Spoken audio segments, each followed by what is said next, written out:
السلام علیکم۔ پاکستان میں آج سب سے بڑا ایشو مہنگائی ہے۔ ہر ایک شخص سے جس سے بھی آپ جا کے بازار میں ملیں، گلی میں ملیں، محلے میں ملیں، ایک شکایت آپ کو کامن نظر آتی ہے کہ اشیاء کی قیمتیں اتنی اوپر چلی گئی ہیں، کوئی ایک عام آدمی افورڈ ہی نہیں کر سکتا، 2 وقت کا کھانا بچوں کو کیسے کھلائیں، سب سے بڑا مسئلہ یہی نظر آتا ہے۔ آج ہم نے کوشش کی کہ پاکستان سے کچھ چند ایک جگہیں ڈھونڈ کے ان سے کوشش کرتے ہیں کہ مختلف جگہوں سے ریٹ اٹھاتے ہیں اور ایک کمپیریزن ڈرا کرتے ہیں کہ کیا قیمتیں اوپر ہیں بھی یا صرف یہ ٹی وی چینلز دکھا رہے ہیں، کیونکہ پرائم منسٹر نے گزشتہ روز کہا کہ آپ متوازن طریقے سے بتائیں کہ قیمتوں میں اضافہ کہاں ہے، انٹرنیشنلی بڑھ رہی ہیں یا نہیں بڑھ رہی۔ تو اس میں 2 فیکٹر ہیں، انٹرنیشنلی پرائسز بڑھ رہی ہیں، اس میں کوئی دو رائے نہیں ہے، انٹرنیشنل پیٹرولیم پرائسز بھی بڑھی ہیں، یہ بھی بات درست ہے۔ پاکستان میں جو بہت زیادہ ڈی ویلیویشن ہوئی اس نے اور زیادہ بیڑا غرق کر دیا۔ ایک تو پرائس کا امپیکٹ انٹرنیشنلی آنا ہی آنا تھا، لیکن ڈی ویلیویشن سے وہ 2 گنا پاکستان کے اوپر پڑا، اور ساتھ ہی فی کس آمدنی میں بھی اضافہ نہیں ہوا پاکستان میں، بلکہ 2-3 سالوں میں کم ہوگی پہلے کی نسبت۔ تو ہم نے مختلف شہروں سے جو ریٹ اکٹھے کیے، تو ہمارے پروڈیوسرز ریٹ اکٹھے کر رہے تھے، تو میں نے کہا کہ جس شہر کے علاقے سے آپ ریٹ لیں تو اس شہر کے اس علاقے کا نام بھی لکھیں، تاکہ پتہ چلے کہ بہت مہنگی جگہ سے آپ ریٹ اٹھا رہے ہیں یا کسی درمیانے طبقے سے اٹھا رہے ہیں، بالکل جو پورسٹ آف دی پور کا علاقہ ہے وہاں سے اٹھا رہے ہیں۔ تو راولپنڈی کا علاقہ ہے ڈھیری حسن آباد، وہاں سے ہم نے ریٹ اٹھایا ہے۔ تو چینی ہے وہاں پہ 142 روپے کلو، آٹا ہے وہاں 80 روپے کلو کھلا جو ملتا ہے، تول کے جو دیتے ہیں، بوری کا نہیں بتا رہا، 80 روپے فی کلو۔ پکانے کا تیل 365 روپے لیٹر، دال چنا 200 روپے کلو، انڈے 175 روپے درجن۔ اسی طرح مارگلا ٹاؤن ایک جگہ ہے، اسلام آباد سے آپ جائیں، راول ڈیم کے بالکل ساتھ کر کے جگہ آتی ہے، وہاں چینی ہے 142 روپے کلو، آٹا 80 روپے کلو، پکانے کا تیل 408 روپے لیٹر، اور دال چنا ہے وہاں 175 روپے کلو، انڈے ہیں 180 روپے درجن۔ مکہ کالونی گلبرگ لاہور، یہاں ہے چینی 142، آٹا 80، پکانے کا تیل 420، دال چنا 200، انڈے 176۔ اسی طریقے سے ملتان ایم ڈی اے بازار، یہاں پہ چینی ہے 120، آٹا 75، پکانے کا تیل 365، دال چنا 200، انڈے 192۔ اولڈ سٹی کراچی، چینی 150 روپے پر کے جی، آٹا 82 روپیز پر کے جی، پکانے کا تیل 340 پر لیٹر، دال چنا 150، انڈے 180 روپے درجن۔ اور کریم پورہ پشاور، چینی 150، آٹا 80، پکانے کا تیل 340، دال چنا 170، انڈے 180۔ یہ بالکل بنیادی 3-4 اشیاء ہیں، جس میں سے 3 اشیاء پرائم منسٹر نے اپنے اس پیکج میں شامل کی ہیں، جو وہ کہتے ہیں کہ 120 ارب روپے ہم دیں گے۔ تو یہ ان چیزوں کی قیمتوں کا حال ہے۔ کے ساتھ لوگوں کی رائے بھی آپ کو سنا دیتا ہوں، پھر پرائم منسٹر کی بات چیت بھی آپ کو سنائیں گے، دکھائیے گا لوگوں نے اس کے اوپر کیا رد عمل دیا۔ اس وقت پاکستان سب سے سستا ملک ہے۔ غریب اتنا تنگ ہے کہ وہ ڈاکو بننے پہ تیار ہو گیا ہے، لوٹنے پہ تیار ہو گیا ہے۔ ریلیف عوام کو تو کوئی نہیں مل رہا، 150 روپے بتا رہے ہیں، موٹی چینی جو ہے وہ 150 روپے بتا رہے ہیں۔ اس وقت پاکستان سب سے سستا ملک ہے۔ چینی تو 130 سے لے کے 150 تک مل رہی ہے، اور شارٹ بھی ہے، شارٹیج ہے، اور یہ 130 روپے سے بھی اوپر بیٹا جائے گی۔ پاکستان میں جب سے میں پیدا ہوا نا، جب جو چیز مہنگی ہوگی ہے کبھی سستی نہیں ہوئی بیٹا۔ اس وقت پاکستان سب سے سستا ملک ہے۔ 140 روپے کلو چینی ملی ہے، مجھے تو نہیں پتا، گورنمنٹ کہہ رہی ہے کہ 90 روپے دے رہے ہیں، 90 روپے نہیں دے رہے۔ اور یہ کہتا تھا کہ عوام کو گھبرانا نہیں چاہیے اور سکون قبر میں ہے، اب عوام جو ہے قبر میں جا رہی ہے، شاید اس کو یہ سکون مل جائے۔ اس وقت پاکستان سب سے سستا ملک ہے۔ یہاں پہ مارکیٹ میں اس ٹائم چینی 150 سے 135 روپے کلو دستیاب ہے۔ اس وقت پاکستان سب سے سستا ملک ہے۔ جب کچھ ایسے سٹیٹمنٹس تھے جو بہت ہی سخت مجھے لگے کہ آن ایئر نہیں جانی چاہیے وہ رائے، وہ ایک عام اس شخص کی رائے تھی جو دکان پہ کھڑا چینی آٹا خرید رہا تھا، اور اس نے بالکل جلے دل سے اتنی سخت باتیں کی کہ مجھے نکلوانی پڑی کہ یہ کیمرے پہ ٹی وی پہ چلیں گی تو نامناسب ہو جائے گا۔ سب سے سستا ملک ہم اس کو پتہ نہیں کیسے کہیں۔ پر کیپٹا انکم پچھلے 3 سالوں میں پاکستان میں جو ورلڈ بینک نے اپنے اعداد و شمار ویب سائٹ کے اوپر شائع کیے ہوئے ہیں، تو ساؤتھ ایشیا کا انڈیکس یوں اوپر کی طرف ہے، کیونکہ انڈیا اور بنگلہ دیش میں پر کیپٹا انکم پاکستان کی نسبت بہتر ہے، اور پاکستان کا یوں ڈکلائننگ ٹرینڈ ہے، 2018 19 20 یوں نیچے کی طرف آ رہا ہے۔ یہ گراف آپ کے سامنے اسکرین پہ آ رہا ہے، یہ ورلڈ بینک کی ویب سائٹ سے ہم نے ایز اٹ از اس کو صرف نمبر ڈالے ہیں 2018 اور 20 کا، تو اس کے سامنے یہ آ جاتے ہیں۔ جو per capita income latest reported ہے، پاکستان میں ہے $1193، انڈیا میں ہے $1900، بنگلہ دیش میں ہے 1968، انڈیا سے بھی زیادہ ہے، اور ہم افغانستان سے امیر ہیں. افغانستان میں $508 ہے.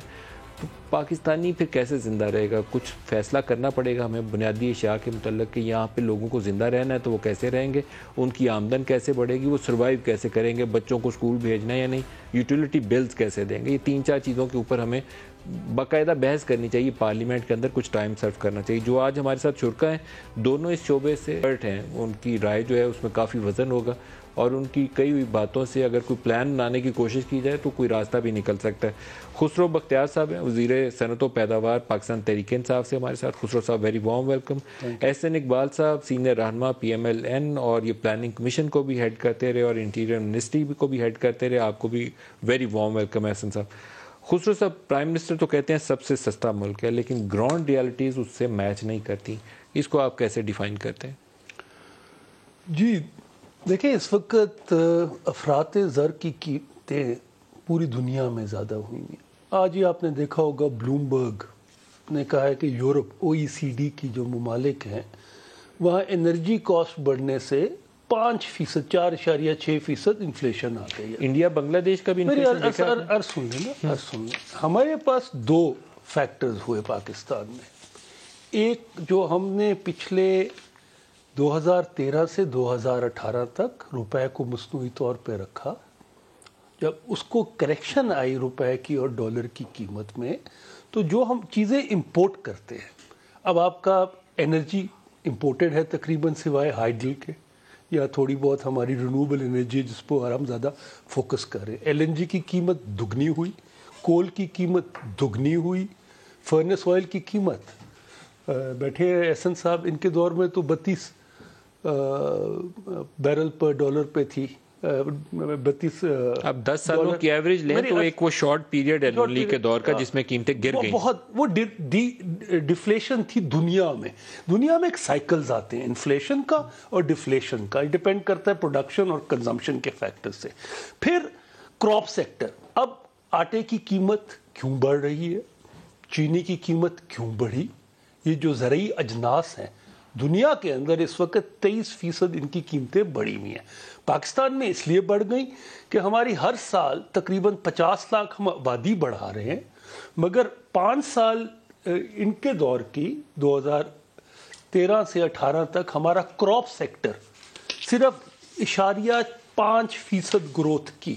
تو یہ بیک لاگ تھا کہ جب گندم کی پیداوار نہیں آ رہی، زیادہ منہ زیادہ ہیں کھانے والے، گنے کی پیداوار 4.8 ملین ہوئی چینی 2018-19 میں، اب جا کے انشاءاللہ اس سال 5.8 ہوئی، اور اگلے سال ہمارا تخمینہ ہے کہ تقریباً 6.6 ہوگی. پاکستان کی بڑھتی ہوئی کنزمپشن اس وقت اگلے سال کا تخمینہ ہے کہ 6 ملین ٹن، 60 لاکھ. تو انشاءاللہ آپ کے پاس چینی بھی وافر ہوگی کیونکہ شوگر کین کراپ بڑھ گئی. تو یہ جو اجناس جو ہیں جو ملک میں پیدا ہوتی ہیں ان کا دارالمدار سمپل ہے کہ ان کی پروڈکشن کتنی ہوئی ہے اور ان کی کنزمپشن میں کیا اضافہ ہوا ہے. آخری چیز، دوسری چیز ہے خوردنی تیل، ایڈیبل آئل. ایک سال کے اندر 693 ڈالرز پر میٹرک ٹن تھا، جو اس وقت 1400 ڈالرز پر میٹرک ٹن پہ. جب ہم امپورٹ کر رہے ہیں سارا خوردنی تیل جو ایڈیبل آئل ہے، تو وہ امپورٹ ہی مہنگی ہو گئی، اور 7 روپے ڈالر کے اندر جو کریکشن کرنی تھی، ورنہ پاکستان کا دیوالیہ ہو جاتا. وہ ایک الگ بحث ہے کہ ہم نے اس ملک کی معیشت کو پچھلے 30-40 سال سے، آخری 5 ایئر پلان ایوب خان کے بعد سے، ہم تقریباً 17 دفعہ IMF میں جا چکے ہیں. ہندوستان 1 دفعہ گیا تھا اور اس نے اپنا گولڈ بلین بھی ریزرو میں رکھوا کے. اور ہم کیوں گئے؟ کیونکہ ہمارے پاس ڈالر کی آمدن کم تھی اور اخراجات زیادہ بحث کرنی پڑے گی. آپ کی معیشت اور پر کیپٹا انکم کا تعلق سسٹینیبل، یہ بات طے کرنی پڑے گی ہمیں اکنامک ڈیولپمنٹ کے ساتھ ہے. اور اس سے مجھے یقین ہے 175 روپے پہ روپیہ لے جا کے ہم نے ملک کو دیوالیہ ہونے سے بچایا یا ملک کا دیوالیہ نکال دیا. میرا خیال ہے کہ دیوالیہ نکال دیا. ابھی میں اس پہ بحث ابھی سائڈ پہ رکھتے ہیں. ایسن اقبال صاحب، یہ افراط زر کے اوپر ایک بحث آتی ہے. تو میرے پروڈیوسر صاحب نے ابھی مجھے پروگرام سے پہلے نمبر دیے ہیں کہ کہ انڈیا میں 4.35%، بنگلہ دیش میں 5.59%، پاکستان میں 9.2%، یہ جو لاسٹ رپورٹڈ نمبر ہے انفلیشن کے. ہم مقابلہ کرتے ہیں لندن سے، نیو یارک سے، وہاں مہنگائی کا یہ ریٹ ہے. 7 ممالک جن کی 2 گنا ہم سے پر کیپٹا انکم ہے، وہاں انفلیشن ہم سے ہاف ہے. شکریہ ندیم ملک صاحب. آپ کو میں دعوت دوں گا کہ آپ قومی اسمبلی میں ہر بجٹ کے موقع پہ ہماری تقاریر نکلوائیں اور حکومت کی تقاریر نکلوائیں. آج جن حالات سے ہم گزر رہے ہیں 100% ہم نے فورکاسٹنگ کی ہوئی ہے کہ حکومت کے جو اقدامات ہیں ان کے نتائج کیا ہوں گے.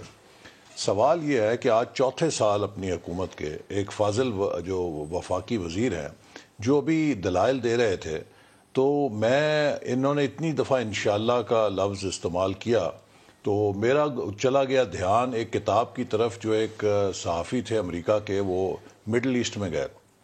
میں ایک ملک کا نام نہیں لوں گا ایسی ان کی دل آزاری نہ ہو. تو وہ کہتے ہیں کہ مجھے جا کے حیرت ہوئی کہ وہ ملک جو ہے IBM چلا رہی ہے. تو ان سے کسی نے کہا کہ IBM پورا ملک چلا رہی ہے. انہوں نے کہا جی 3 لفظ ہیں جن پہ پورا ملک چلتا ہے. ایک انشاءاللہ، ہر چیز اللہ پہ پھینک دی.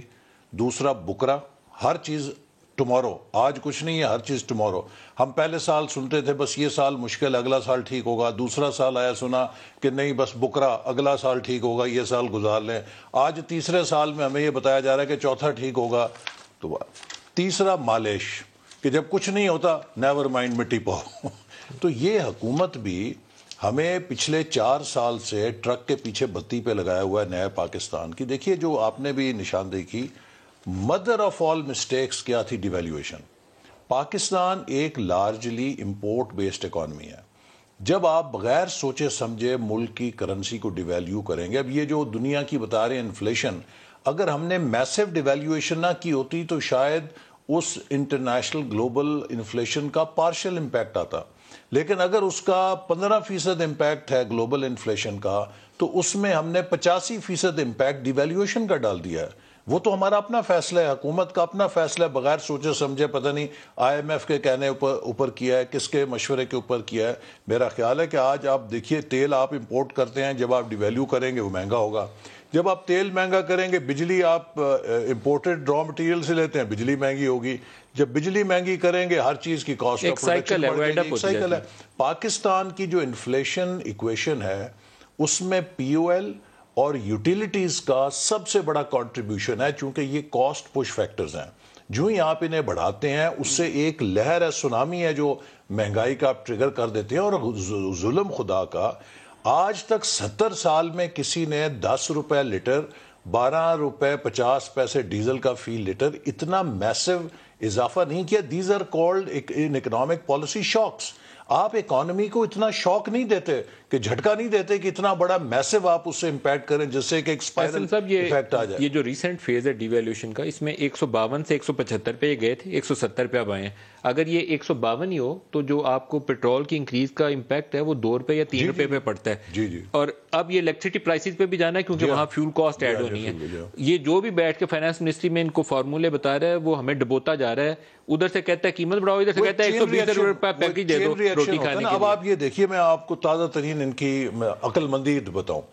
دیکھیے پرائم منسٹر صاحب کو کس نے یہ مشورہ دیا کہ آپ نیشنل اپنی تقریر کے اندر اعلان کر دیں کہ ہم پیٹرول اور ڈیزل کی قیمت بڑھانے لگے ہیں. اسی وقت سٹاکسٹ نے سٹاک کرنا شروع کر دیا. مجھے لوگوں کے میسج آنے شروع ہو گئے، جی ہمارے یہاں پیٹرول پمپوں سے پیٹرول ڈیزل غائب ہو گیا.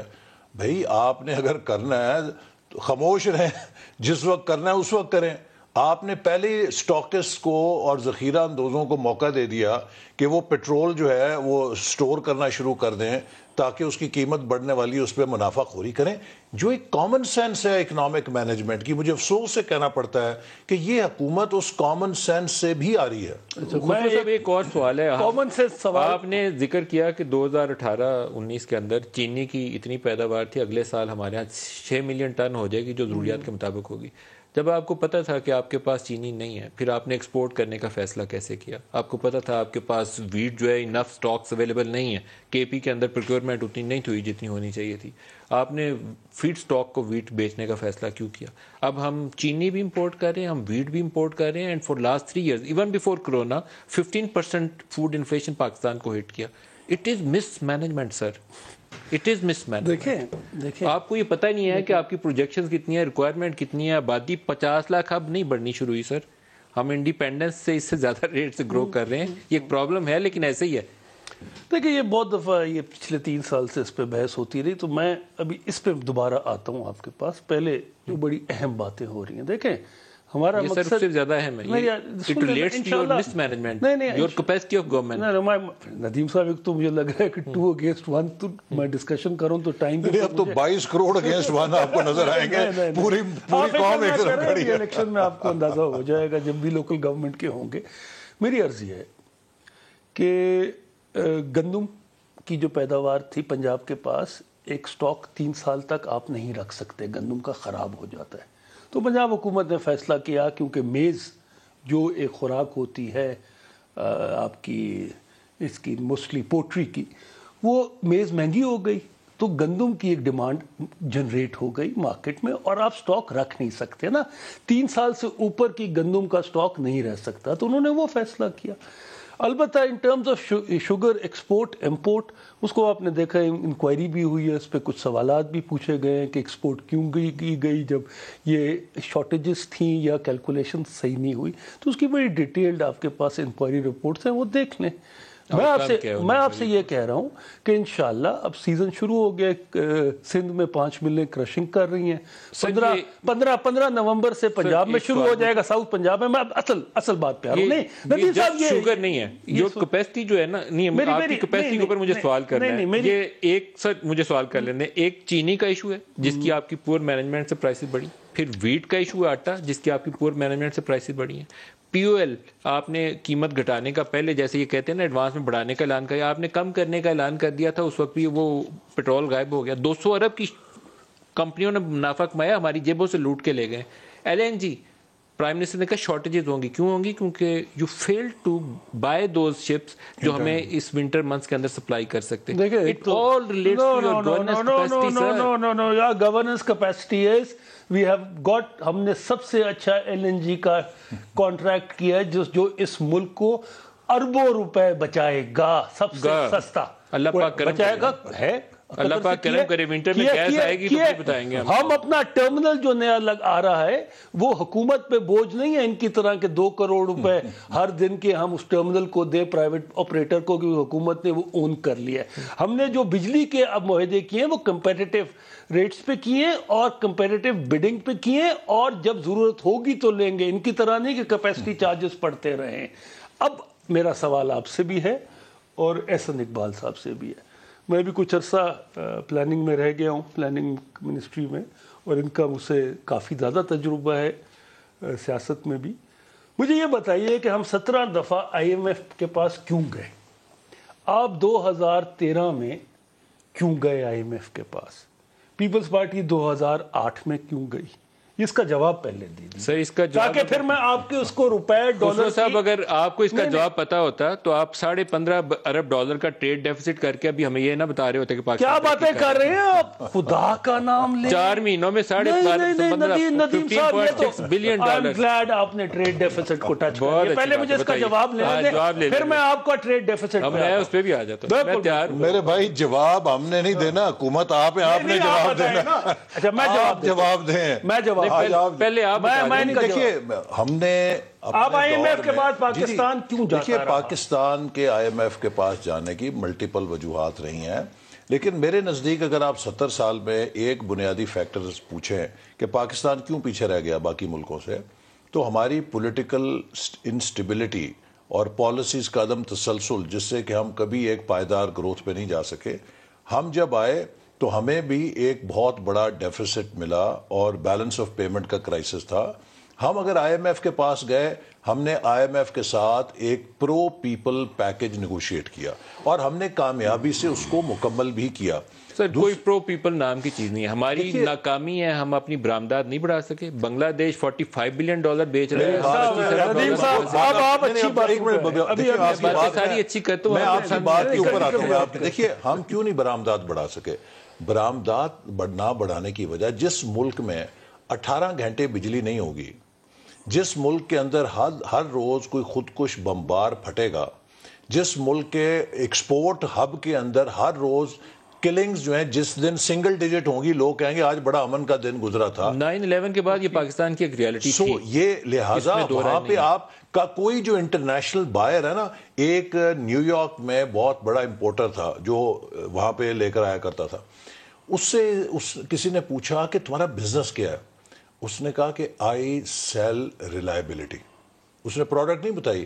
دیکھیے جو آپ کا امپورٹر ہے نا امریکہ میں, فیشن سٹورز ہیں سارے ہیں, وہ آپ کے ایک ریلائبل سپلائی چینز کو مینج کر رہے ہوتے ہیں. جس ملک کے بارے میں یہ پتا ہوتا ہے کہ پتہ نہیں بجلی ہوگی, اب گیس کا بحران آ جائے گا, اب وہاں پہ لا اینڈ آرڈر ہو جائے گی, اس کو ایکسپورٹس میں مشکل ہوتی ہے. لیکن ہم نے $25 ارب کی ایکسپورٹ چھوڑی 2018 میں. آج 3 سال بعد یہ 25 ارب پہ پہنچے ہیں. یہ مقابلہ کرتے ہیں اپنی نالائکیوں سے کہ جی پچھلے سال سے ہم نے ریمارکیبل پروگرس کر لی. میں ان کو ابھی بھی چیلنج کرتا ہوں کہ کیا 3 سال کے بعد یہ $25 ارب پہ نہیں بیٹھے جہاں پہ ہم 2018 میں چھوڑ کے گئے تھے. اب میں اس کا جواب دیتا ہوں. ہم IMF کے پاس پاکستان ہر دفعہ اس لیے گیا کہ کرنٹ اکاؤنٹ ڈیفیسٹ ہم مینیج نہیں کر سکتے تھے. کرنٹ اکاؤنٹ ڈیفیسٹ اب پہلی دفعہ اسی حکومت کو یہ صلاح جاتا ہے کہ پبلک کو ایجوکیٹ کیا کہ اصل چیلنجز کہ ایک پائیدار اکنامک گروتھ جتنی ہماری آبادی بڑھی اس سے اوپر ہوگی 5-6% پہ تو پاکستان کی معاشی ترقی ممکن ہو سکے. اور اس کے اندر بھی مینوفیکچرنگ بیس, انجینئرنگ بیس, ایکسپورٹ کو آپ جب تک فوکس نہیں کریں گے تو وہ صرف ایگریکلچر اکانومی دنیا میں کسی ملک کو آگے لے کے نہیں جاتی. اب یہ گئے IMF کے پاس 2013 میں اور کہہ رہے ہیں کہ ہم نے پیپلز ان کے ساتھ ایگریمنٹ کیا. ان سے یہ پوچھ لیں جب آپ قرضہ لینے گئے تو آپ کا کرنٹ اکاؤنٹ ڈیفیسٹ کتنا تھا؟ 2 ارب کا. ہم گئے کتنا تھا؟ آلموسٹ 20 ارب کا. تو ایک سے آپ قرضہ لے رہے ہیں ایک ادارے سے جو lander of the last resort ہے, تو وہ دیکھے گا نہیں کہ آپ کی سکت کیا ہے. اب ایکسپورٹس پہ یہ بات کر رہے ہیں. ایکسپورٹس, پیپلز پارٹی ابھی اگر سارے کا سارا بلیم کر رہے ہیں کہ ہم ایکسپورٹس کو فوکس نہیں کر سکے کیونکہ ملک میں لا اینڈ آرڈر سچویشن تھی. لا اینڈ آرڈر سچویشن تو 9/11 کے بعد ایک فینومنا اس ریجن میں رہا. تو پیپلز پارٹی کا دور بھی تھا 2008 سے 2013 تک. وہ تو اپنی 25 بلین پہ ایکسپورٹس چھوڑ کے گئے تھے. 11-12 میں انہوں نے کی کاٹن پرائسز کی وجہ سے. سن لیں اور یہ 1 بلین کم کر کے گئے. آپ اپنا جواب دیں. میں آپ کو جواب دے رہا ہوں نا, میری ہر سن لیں نا. سن لیں کیوں نئے 22 پہ 23 پہ پھر 24 پہ چھوڑ کے گئے. آپ نے بھی یہی کیا. نہیں میری آپ نے 22 پہ 23 پہ پھر 25 پہ. اس پہلے 3 مہینے میں تقریباً $10 بلین کی ایکسپورٹ ہو گئی ہے. امپورٹ کتنی ہے سر؟ وہ امپورٹ پہ بھی آتا ہوں میں بھی. 65% اضافہ. فکر نہ کریں, ہم کرنٹ اکاؤنٹ کو مینیجبل رکھیں گے. سن لیں, اچھا اور سن لیں مزے کی بات. ایک تو 2 بلین ان کو ٹوٹل کرنٹ اکاؤنٹ ڈیفیسٹ ملا. پھر انہوں نے اور کیا کیا. اب یہ مصنوعی روپے کو کتنی دیر یہ برداشت کر سکتے تھے کیونکہ ان کو پتا تھا کہ ان کی پولیٹیکل کاسٹ ہے. یہ الیکشن سائیکل کے لیے الیکشن لڑے. روپے کی اصل قیمت کیا ہے؟ سن لیں میری بات. 175 یا 152؟ نہیں, یہ مارکیٹ فورسز کو ڈٹرمن کرنے تھے. وہ کون سی مارکیٹ ہے سر جہاں 20 روپے کی سوئنگ آتی ہے 3 ہفتوں میں؟ یار ایک منٹ ندیم صاحب میری عرض سن لیں. $50 ارب کا قرضہ لیا انہوں نے, 50 ارب کا. 27 ارب واپس کیے. $23 ارب انہوں نے روپے کو مصنوعی طور پہ رکھنے کے لیے کیا. اس کا کیا نتیجہ نکلا؟ کوئی بھی حکومت آتی, ہماری ہوتی یا کوئی اور حکومت ہوتی, ہمیں ہر سال اس سال $12 ارب 12 سے بھی اوپر ارب ڈالر سالانہ ادھار واپس کرنا پڑ رہا ہے. پرنسپل اور ادھار ان کو اس کے باوجود آپ کے قرضے اوپر جا رہے ہیں. سن لیں, نہیں قرضے اوپر جا رہے. جی ڈی پی اگر بہتر ہو رہی ہے تو debt to G D P ratio ہماری بہتر ہو رہی ہے. سر خدا میری مان لینا 48,000 ارب قرضوں کا مجموعی حجم ہو چکا ہے سر. یار آپ کی جی ڈی پی کا فیکٹر اس وقت دنیا کے اندر 105 کووڈ کی وجہ سے G D P global number تو صحیح بتائیں آپ مجھے. گلوبل ایگزامپل جو مرضی دیں معلوم. میں آپ کو بتا دیتا ہوں نمبر آپ کا 48,000 ارب پہ پہنچ میں آپ کو بتا دیتا ہوں. دیکھیں قرضے کو آپ ایبسولوٹ ٹرم میں نہیں دیکھتے, آپ G D P to debt کہ آپ کے ملک کی حجم کتنا ہے معیشت پہ, اس پہ قرضہ کتنا ہے. اس وقت ہمارے جو پچھلے کووڈ سے پہلے کانٹریکٹ کیا 315 سے 260 پہ لے گئے تھے, بڑھ گئی ہے جی ڈی پی پچھلے سال بڑھائی ہے امپورٹ کی وجہ سے, ابھی پھر امپورٹ 4% تو پچھلے سال بڑھی ہے, اگلے سال 5% آ رہی ہے. اب میں نہیں آپ نے کر لی تو بات کر رہی ہے. نہیں, ایک مہربانی کر لینا, آپ نے قرضے واپس کرنے تھے $5 ارب کے سالانہ, 23 ارب آپ نے اضافی اٹھائے, تو اب اگلی جس حکومت, اور 19.5 ارب کا آپ خسارہ چھوڑ کے چلے گئے, اور آپ کے اسٹیٹ بینک کے اندر جو اب ہم 18 سے اور باقی کمرشل ملا لیں تو $24 ارب کا آپ کا ایک ریزرو ہے اسٹیٹ بینک کا, جو 4 اس کے باوجود کیا سنبھالا نہیں, سن لیں نہیں روپیہ انشاءاللہ سنبھلا ہوا ہے اور بہتر ہو جائے گا, اللہ کرے, تسلی رکھیں. جس طریقے سے ہماری ریمیٹنسز بڑھی ہیں 19.5 ارب سے 30 ارب ڈالر, اس کے باوجود آپ سے نہیں سنبھالا جا رہا. 20 ارب ڈالر سے 30 ارب ڈالر ہم 4% کی گروتھ بھی کر رہے ہیں, اگلے سال 5% کی گروتھ کریں گے. نہیں, میرا پہلے ان سے آخری سوال, احسن صاحب سے مجھے 2-4 سوال تو آپ پوچھ لیں. ہاں, میں پوچھ رہا ہوں نا ان سے, جواب لے لیں, میں ان سے یہی جواب لے لیں, پھر آپ اور پوچھ لیجیے گا. چلے اب اس کو سنبھالیں کیسے. گزارش یہ ہے کہ نہیں, انہوں نے جو 3-4 باتیں کی بہت ضروری ہے کہ لوگوں کو کلیریفائی ہو. پہلی بات انہوں نے کہا جی ڈار صاحب نے آرٹیفیشل, وہ تو مفتیٰ صاحب نے کہا نا, سوال میری بات سن لیجیے نا, اب آپ بات سنیں یار, آپ نے خود ہی کہا. بات یہ ہے کہ اگر ہم نے 5 سال مصنوعی طور پہ ایکسچینج ریٹ رکھا, یہ 5 مہینے رکھ کے دکھا دیتے. انہوں نے بھی اربوں ڈالر جھونکے مارکیٹ میں, ایکسچینج ریٹ نہیں سنبھالا, اس لیے کہ مارکیٹ کے فنڈامنٹلز ٹھیک نہیں تھے. دوسری بات یہ ہے کہ انہوں نے کہا کہ $20 ارب کا انہوں نے کرنٹ اکاؤنٹ ڈیفیسٹ چھوڑا. دنیا کے کسی آپ اکانومسٹ کو بلا لیں, کرنٹ اکاؤنٹ ڈیفیسٹ ایک ڈیفینیٹو کرائیٹیریا نہیں ہے اکنامک پرفارمنس کو جانچنے کا. اگر تو وہ انویسٹمنٹ بیس سے آ رہا ہے تو اس میں کوئی شک نہیں, اسی لیے کہ جنوری 2018 میں ورلڈ بینک نے پاکستان کے لیے 19 اور 20 میں اگلے 2 سالوں میں 6% کی گروتھ پروجیکٹ کی تھی. موڈیز اور اسٹینڈرڈ اینڈ پور جو ہیں یہ کہہ رہے تھے کہ پاکستان کا کرنٹ اکاؤنٹ ڈیفیسٹ ہے. احسن صاحب $19 ارب کا سسٹینیبل نہیں, میں اگر وہ کہیں سسٹینیبل تھا تو یہ غلط ہوگا, جھوٹ ہوگا. میں ندیم بتا رہا ہوں, اس وقت ہمارا ڈاؤن گریڈ ہم اس لیے نہیں ہوئے کہ موڈیز اور اسٹینڈرڈ اینڈ پور نے کہا کہ یہ ایک ایکسیسو ان کا خسارہ اس وجہ سے ہے کہ انہوں نے میسو انویسٹمنٹ کی ہے انفراسٹرکچر میں. دیکھیے نا, 67 سالوں میں آپ 18,000 میگا واٹ لگاتے ہیں, 4 سالوں میں آپ 11,000 میگا واٹ لگاتے ہیں. ٹربائنیں آئیں گی نا, پلانٹ آئے گا, مشین آئے گی, آپ 2,000 کلومیٹر موٹر ویز بنا رہے ہیں, امپورٹس ہوں گی. لیکن وہ سب یہ کہتے تھے کہ پاکستان کا 2 سے 3 سال $36 بلین کا ٹریڈ میری بات چھوڑا, وہ انہوں نے لاسٹ ایئر $31 بلین کیا, اس سال یہ $45 بلین پہ جا رہی ہے. اسی لیے میں کہہ رہا ہوں یہ دوبارہ خطرے کی گھنٹیاں بج رہی ہیں. میں آپ کو فرق بتا رہا ہوں, ہمارا ڈیفیسٹ تھا پروجیکٹ انویسٹمنٹ بیسڈ, ان کا جو ہے کنزمپشن بیسڈ ہے. انہوں نے گاڑیاں کھول دی, انہوں نے لوگوں کو مصنوعی خوشحالی دینے کے لیے, اپنے لوگوں کو جی پے لانے کے لیے, پتہ نہیں ایم جی ہے جی ایم ہے کیا, اس کی امپورٹ کھول دی. سوال یہ ہے کہ جب آپ کنزمپشن کے ذریعے امپورٹس بڑھائیں گے تو وہ پے بیک کیسے ہوں گی؟ انہوں نے اپنے 3 سالوں میں 13,000 ارب سے زیادہ قرضہ لیا, ہمارے 5 سالوں کا 10,000 ارب تھا. ہم نے تو قرضہ لے کے ملک کے ایسٹس بنائے, انہوں نے سارے کا سارا خسارہ میں کر دیا. اور میں آپ کو بتاؤں یہ جو ہمیں قرضہ لے کے کہاں کیا, یہ خسارے میں پھونک ہے جو آپ کا ڈیفیسٹ فائنینسنگ کی انہوں نے. اب مجھے یہ بتائیں کہ جو اگلی حکومت آئے گی, جو ان کے قرضے اب 13,000 ارب 3 سالوں میں لیا ہوا ہے, جس کے اگینسٹ کوئی ایسٹ نہیں بنا, کوئی پروڈکٹیو کیپیسٹی پاکستان کی نہیں اضافہ ہوا, ٹوٹل کا ٹوٹل جو ہے وہ جھونک دیا خسارے میں, وہ کہاں سے ریپے ہوگا؟ بتائیے. اچھا جی, دیکھیے پہلے گاڑیوں والا جواب دے دیں, آپ سے ریلیٹ کرتے ہیں. 6 ماہ گاڑی بھی نہیں ملتی, پھر آپ کہتے ہیں گاڑیاں بیچو. دیکھیں پیٹرول امپورٹ کرنا, قیمت چڑھ رہی ہے, ڈیپینڈنٹ ہے پہلے, پھر بھی کہتے ہیں گاڑیاں بیچو. دیکھیں یا تو ہم فیصلہ کر لیں کہ اس ملک میں ہم نے آٹو انڈسٹری رکھنی یا نہیں رکھنی. یہ آٹو انڈسٹری ہے, یہ اسٹیبل کرتے ہیں. سن لیں ہاں ایسے, وہ میں آپ میں اس میں موبائل کی بھی ایک نیا ہم پالیسی لے کے آئے, اس میں بھی آپ کی بحث ہم کر سکتے ہیں. اسمبلی ہے اور مینوفیکچرنگ کی طرف کب جائیں گے اور کتنی ویلیو ایڈیشن ہو رہی ہے. اگر آٹو سیکٹر رکھنا ہے تو اس کو ایک سکیل دینا پڑے گا تاکہ اس کے ساتھ اس کے وینڈنگ آٹو پارٹس یہاں بن سکیں. تو ہم نے کیا کوشش کی ہے ٹارگٹ, کہ ہم 5 لاکھ ٹارگٹ پہنچے. پچھلے سال 1.80,000 گاڑی بنی, اس سال تقریباً انشاءاللہ ہم 3 پہ جائیں گے. کوشش ہے کہ 3.5 تک چلے جائیں. اس کے ساتھ ایک پورا ایکو سسٹم ہوتا ہے.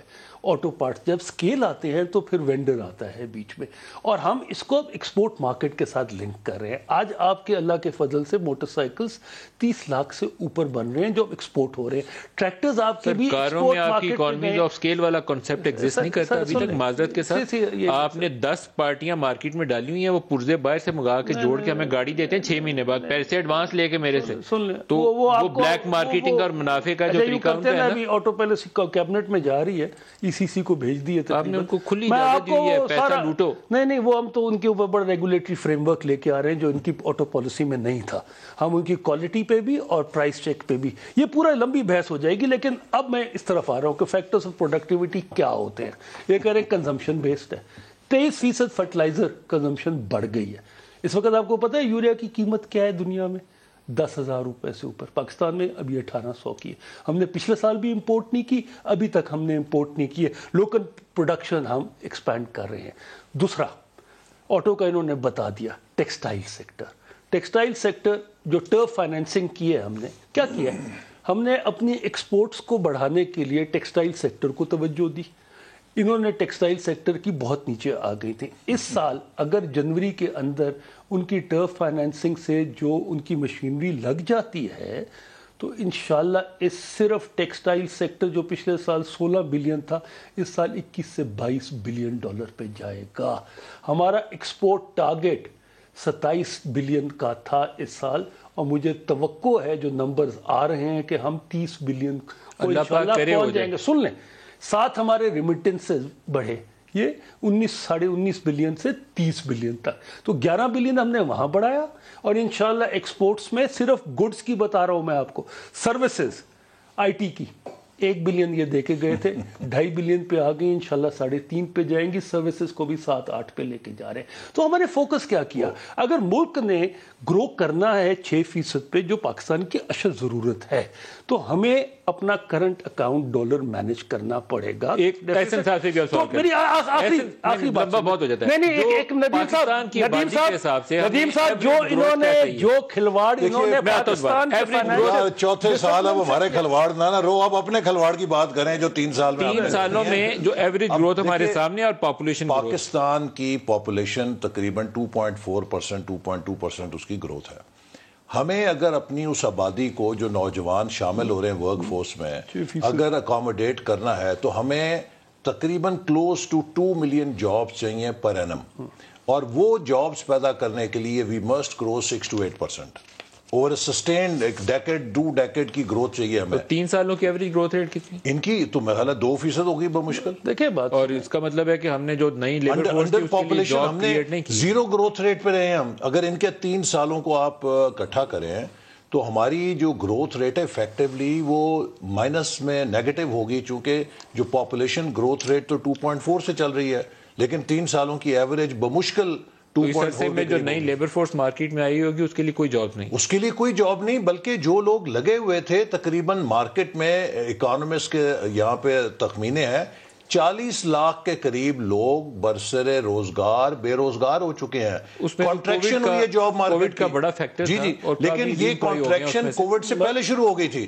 یہ جب کووڈ آیا ہے اس سے پہلے جو ان کا فرسٹ ایئر بجٹ تھا جس میں 1.7% گروتھ انہوں نے لے آئے تھے ہماری 5.5 سے, اسی وقت جو کانٹریکشن تھی اس میں لوگ بے روزگار ہونا شروع ہو گئے تھے. میں پھر بھی یہ کہوں گا, دیکھیں جو ان کے حکومت نے ماسٹر کیے ہیں نا ڈیزاسٹرز 3 کیے ہیں. سب سے پہلا کیا ڈیویلیویشن کا, جس نے کہ ایک میسو انفلیشن پیدا کی. دوسرا یہ پالیسی ریٹ لے گیا 13.25% پہ, جس نے کاسٹ آف ڈوئنگ بزنس بہت اوپر کر دی. اور شوکت ترین صاحب نے یہ دونوں باتیں 10 دن پہلے وزیر بننے سے مانی ٹی وی کے اوپر آ کے کہ یہ ڈیزاسٹر بلنڈرز تھے. تیسرا جو انہوں نے کام کیا کہ جس طریقے سے وچ ہنٹنگ شروع کی, انہوں نے پاکستان کا جو فیصلہ سازی کا عمل ہے پبلک سیکٹر کو پیرالسس میں ڈال دیا. دیکھیے ECC ایک فورم ہے حکومت کے اندر جس کا بنیادی کام یہ ہوتا ہے کہ وہ اسیسمنٹ کرے سپلائیز اور ڈیمانڈ کی. ملک کے اندر سٹاکس کے ہیں اسینشل گڈس کے, کیا ہمارے پاس سیف سٹاکس ہیں, اگر نہیں ہے بر وقت ہم ان کے آرڈرز پلیس کریں. اب اس وقت حالت یہ ہے کہ حکومت میں کوئی شخص آرڈر دینے کے لیے تیار نہیں ہے. جب کووڈ کے بعد LNG اور پیٹرولیم پرائسز کریش کر گئیں تو اس وقت سب کہہ رہے تھے کہ یار دنیا بھر رہی ہے اپنے سٹاکس, دنیا اپنے سمندروں کے اوپر لا کے سٹوریج سٹاک کر رہی ہے, خرید لو. پوری وزارت پیٹرولیم میں ایک افسر نہیں تھا جو اس کو سائن آف کرے. کیوں؟ ہر بندہ ڈرتا ہے کل کو ہم انکوائری کا جواب کیا دیں گے.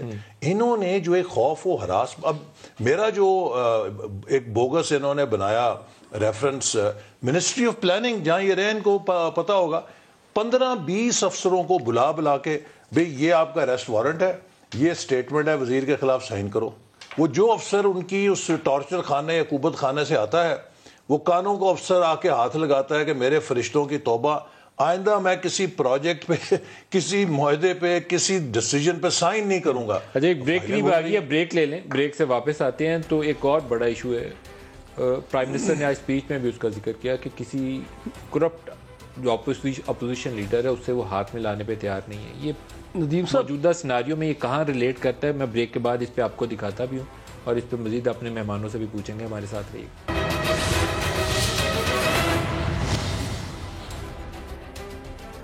پرائم منسٹر نے آج خطاب کرتے ہوئے کہا کہ جن لوگوں نے کرپشن کی ہے ان سے ہاتھ نہیں ملا سکتے. دکھائے گا جی.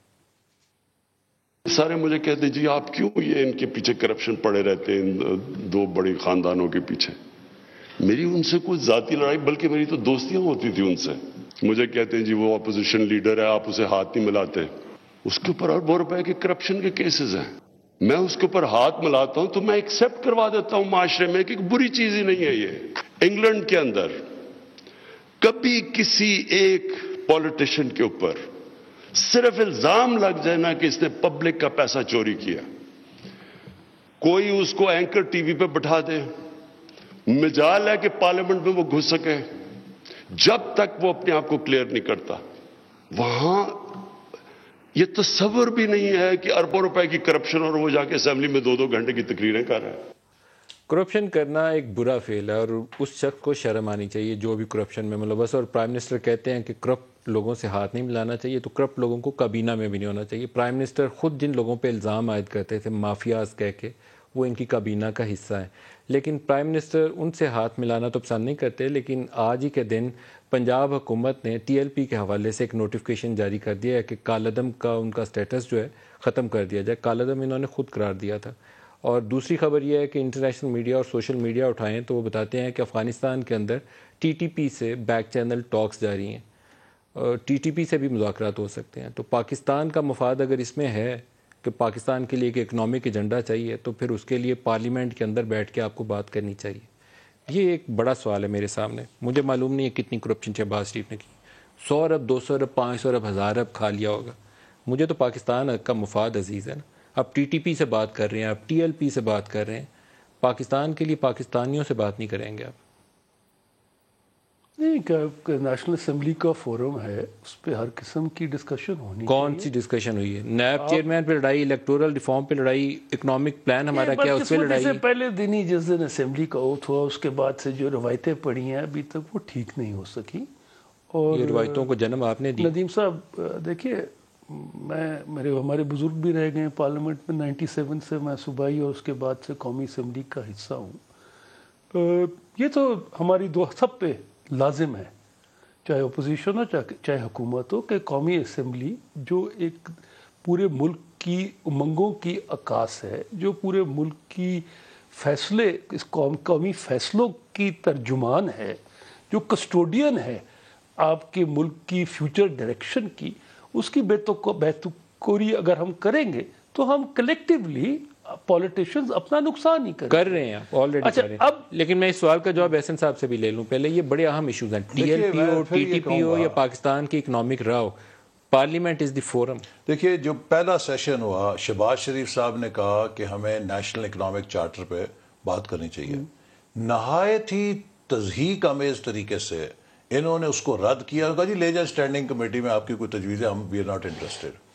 پاکستان کے اندر آج جو مسائل ہیں, میں کئی دفعہ کہہ چکا ہوں کہ نہ کوئی لیڈر, نہ کوئی جماعت, نہ کوئی ادارہ تنہا ان کو حل کر سکتا ہے.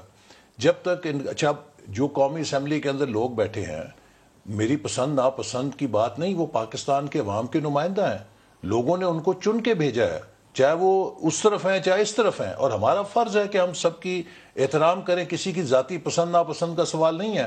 اور یہ کہتے ہیں انگلینڈ انگلینڈ انگلینڈ، بھئی آپ نے جتنے ثبوت تھے شہباز شریف صاحب کے خلاف وہ نیشنل کرپشن ایجنسی کو بھیجے، انہوں نے اٹھا کے ردی کی ٹوکری میں پھینک دیا۔ ٹی ایل پی کے اوپر جو راہ اپنائی ہے حکومت نے، پہلے ریٹ آف دی اسٹیٹ، اب پنجاب حکومت نے آج اپیل بھی واپس لے لی ہے، کالعدم کے لیے نوٹیفیکیشن بھی کر دیا ہے کہ اس کی حیثیت کالعدم والی ختم کر دی جائے، ریووک کر دیا جائے اس کو جو اے ٹی اے کے تحت دیا گیا تھا۔ دیکھیے پہلے میں انہیں کہتا تھا کہ یہ نیٹو کمانڈر ہے، نو ایکشن ٹاک اونلی۔ اب ایک اور ٹائٹل ایزیوم کر لیا ہے عمران صاحب نے، سی ایم ایل اے، اس کا مطلب ہے کینسل مائی لاسٹ اناؤنسمنٹ۔ ہر چیز کے اوپر جو یہ موقف لیتے ہیں اس کے اوپر یو ٹرن لیتے ہیں۔ مجھے بتائیے کہ کیا جو آپ کہہ رہے تھے کہ وہ انڈیا سے فنڈنگ لیتے ہیں، وہ ایک دہشت گرد تنظیم ہے، وہ سچ تھی، یا اب آپ جو بات کر رہے ہیں یہ سچ ہے؟ دونوں میں سے کوئی ایک سچ ہے نا۔ اگر یہ سچ ہے جو آپ کہہ رہے ہیں تو جو باتیں آپ نے پہلے ہمیں بتائی تھی اس پہ کس نے معافی مانگی ہے؟ کیا قوم سے کسی نے معافی مانگی ہے؟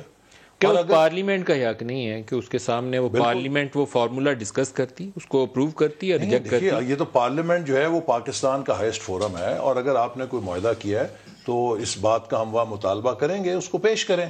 کوئی بھی اس ملک میں خون ریزی نہیں چاہتا، کوئی بھی اس ملک میں تصادم نہیں چاہتا، لیکن اس ملک کے جو آئین اور قانون ہے اگر آپ ان سے کوئی ماورا باتیں کریں گے تو یقیناً اس سے آپ کوئی اس ملک کے لیے اچھی روایات نہیں رکھ رہے۔ ہم اپنے ملک کی راہ میں کیسے کانٹے بو رہے ہیں جو ہمارے بچوں نے یہیں پہ رہنا ہے، یہیں پہ انہوں نے زندگیاں گزارنی ہیں، ان کی راہ اور میں آپ کو ندیم ایک بات اور میں کہہ دوں، دیکھیے میں تو اس چیز کا براہ راست نشانہ بناؤں، میں آپ کے پروگرام میں کہنا چاہتا ہوں کہ ہر مسلمان کے دل میں نبی کریم صلی اللہ علیہ وسلم کی محبت اس کے ماں باپ، اس کے بیوی بچے اور اس کی جان سے زیادہ محترم ہے۔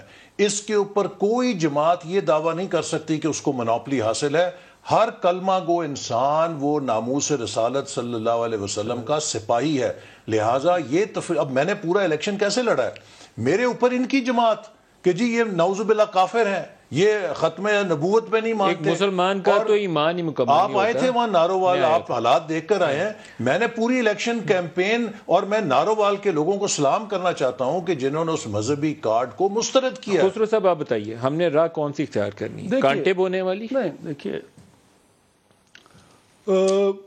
مناس القوم، ہم سب عاشق رسول ہیں، اور ختم نبوت پہ تو لازم ہے ہمارے ایمان کا حصہ، اور بدقسمتی سے اوورآل دنیا کے اندر چاہے ویسٹ ہو، rightist politics of the right, یہ ایک سائیکل آتا ہے 20 سال کا، جب رائٹ آگے آتا ہے پھر لیفٹ آتا ہے، پھر آپ کا سینٹرسٹ پولیٹیشنز آتے ہیں۔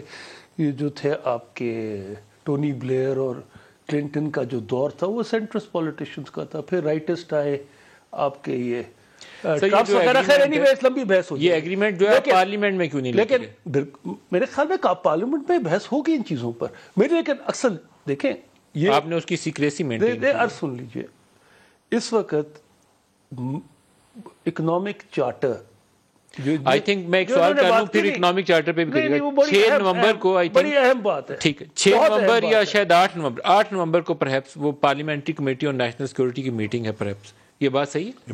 منڈے کو آئی ہوپ کہ اس پہ آپ اس پہ بریف کریں۔ میں اس کا حصہ نہیں، البتہ میں آپ کے پروگرام کے تواسط سے مجھے امید ہے کہ بریف کریں گے۔ آپ جا رہے ہیں اس میٹنگ میں؟ جی، تو ایٹ لیسٹ وہاں سے پوچھے تو نیشنل اونرشپ ہونی چاہیے، ان چیزوں کو آپ سیکریٹ نہیں رکھ سکتے، پاکستان کا مسئلہ۔ دیکھیے اب آپ بتائیے سر، آپ نے صرف اس کو سیکریٹ نہیں رکھا ہوا، اسٹیٹ بینک آف پاکستان کا جو آپ نے آئی ایم ایف سے ایگریمنٹ کر کے نیا چارٹر پرپوز کیا ہوا ہے، کانسٹیٹیوشنل امینڈمنٹ ہوگی، کیسے سیکریٹ ہو سکتا ہے؟ آپ نے اس کے لیے تجویز یہ دی ہوئی ہے کہ پارلیمنٹ، سر وہ جیسے بھی ہو سکتا ہے، آپ نے اس کے لیے وہ مائی لارڈ کو اتنا طاقت دی ہے کہ پارلیمنٹ بھی اس کو ریموو نہیں کر سکتی۔ اسٹیٹ بینک آف پاکستان کی جو امینڈمنٹس جو بھی آئیں گی اس میں موجودہ governor should be held accountable, جو 13.25% پالیسی ریٹ لے گئے تھے۔ ڈیویلیویشن سے ملک کو فائدہ ہوتا ہے، اور اب یہ فرمایا ہے کہ ڈیویلیویشن سے مہنگائی نہیں ہوتی۔ یہ اکنامکس کہاں سے پڑھی ہے؟ ابھی انہوں نے یہ بھی کہا ہے ایک ریسنٹ انٹرویو میں کہ کرنٹ اکاؤنٹ ڈیفیسٹ اچھا ہوتا ہے، اس سے گروتھ نظر آتی ہے، جو سب سے بڑی برائی تھی۔ دیکھیں بات سنیں، اس وقت اب یہ کہہ رہے ہیں جی ہم نے تو معیشت کو بہت چلایا، یہ کنزمپشن پہ چلا رہے ہیں۔ ان کی معیشت کا ایوریج گروتھ ریٹ 4.4 تھا. ہمارے تو کووڈ کی وجہ اور پہلے سال ہمیں کرنٹ اکاؤنٹ ڈیفیسٹ کی وجہ سے آئی ایم اے کی وجہ سے کانٹریکشن فیز میں جانا پڑا, جس کی وجہ سے مانیٹری ریٹ انٹرسٹ ریٹ بڑھا دیا. انہوں نے ٹوٹل نوکریاں کتنی دی؟ 57 لاکھ. پیپلز پارٹی 5 سال 2.4 گروتھ ریٹ ایوریج, نوکریاں 70 لاکھ. ہم کیا کر رہے ہیں, کن سیکٹرز کو فوکس کر رہے ہیں؟ آپ کی گروتھ ریٹ کتنی ہے؟ گروتھ ریٹ 3 سال کی بتا دیکھیں نا, آپ کووڈ کا سال تو نہ نکالیں جب دنیا -5 پہ جا رہی ہے. کووڈ سے پہلے کا بتا دیں. ہم اس پہ 1.7% پہلے سال کووڈ سے پہلے 1.7%. نہیں ندیم صاحب, یو آر انفیئر. دیکھیں اب 2 کے مقابلے میں 1 بولتے ہیں نا تو تھوڑا سا 100% فیئر ہوں اس مسئلے کے ٹائم دے دیجئے. میری نمبرز آپ کے اچھے نہیں ہیں. نیشنل چارٹر آف اکانومی کے اندر جو چیزیں ملزوم ہیں, کیوں آپ کہتے ہیں سب جماعتیں کریں؟ کیونکہ کوئی ایک جماعت میں یہ جرت نہیں ہوئی کہ وہ اپنا سیاسی سرمایہ ملک کی معاشی بنیادیں ٹھیک کرنے میں لگائے. جو اس حکومت نے پچھلے 3 سال کیا, آپ کو ثمرات نظر آنے لگ گئے. کوئی نہیں کر سکا سر, آج کوئی نہیں کیا. بہت سیاسی سرمایہ چلا ہے, تباہی کسی نے نہیں کی. آپ نے یار کیا باتیں کر رہے ہیں آپ میرے ساتھ چلیں بازار میں, لوگوں سے سنیں لوگ کیا کہہ رہے ہیں. یہاں پہ اسٹوڈیو میں بات کرنا اور بات ہے, آپ ایک غریب آدمی کے پاس پوچھیں. میں آپ کو ایک مثال دیتا ہوں. ابھی میں گیا ہلکے میں نا, ایک دکاندار تھا اچھا بھلا, کہتا جی صبح میں نکلا, میری بیوی نے کہا کہ مٹر لے آؤ, مٹر پکا کھانے کو دل چاہ رہا ہے. کہتا میں دکان پہ گیا, اس نے کہا جی 100 روپے پاؤں ہیں. کہتا میں نے اسے کہا کہ یار 100 روپے کے آلو دے دو, اور گھر کے دروازے کے باہر سے میں لفافہ پکڑا کے آ گیا ہوں. میں نے یہ نہیں بتایا کہ مٹر کی جگہ آلو لائے ہوں. کہتے جی اب مٹر بھی نہیں خریدنے کے قابل رہے ہوں. مقصد عام آدمی کی زندگی آپ دیکھیں, جو بندہ 700 روپے دہاڑی لیتا ہے وہ بجلی کا بل کیسے دیتا ہے, کوارٹر کیسے دیتا ہے, اپنے بچوں کو کیسے کھلاتا ہے, ماں باپ کے لیے دوائیاں کہاں سے لیتا ہے. 450 ارب کا سرکولر ڈیٹ چھوڑ کے گئے تھے 1 سال. بھئی ہمارے دور ہم 130 پہ لے کے آئے ہیں. ہم نے اپنے ایکسپورٹس کو بڑھایا ہے. سرکولر ڈیٹ کتنا ہے سر؟ 435. آپ 2370 پہ چھوڑ کے گئے تھے. فلو کی بات 2300 ارب روپے. آپ 2300 پہ ہیں.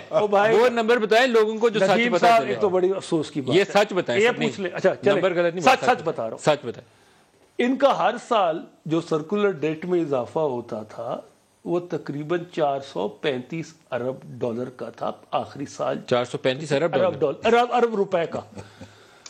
ہمارا 135 پہ لے کے آئے. آپ کی حکومت میں 2300 پہ چلا گیا. یار وہ تو آپ ایکومولیٹڈ بات کر رہے ہیں. ایک سالانہ سرکولر ڈیٹ کتنا کم. سر خسرو بختیار صاحب کی پرفارمنس بہت اچھی ہے. 3 سال ان آفس. احسن صاحب کی اچھی نہیں تھی. آپ خوش؟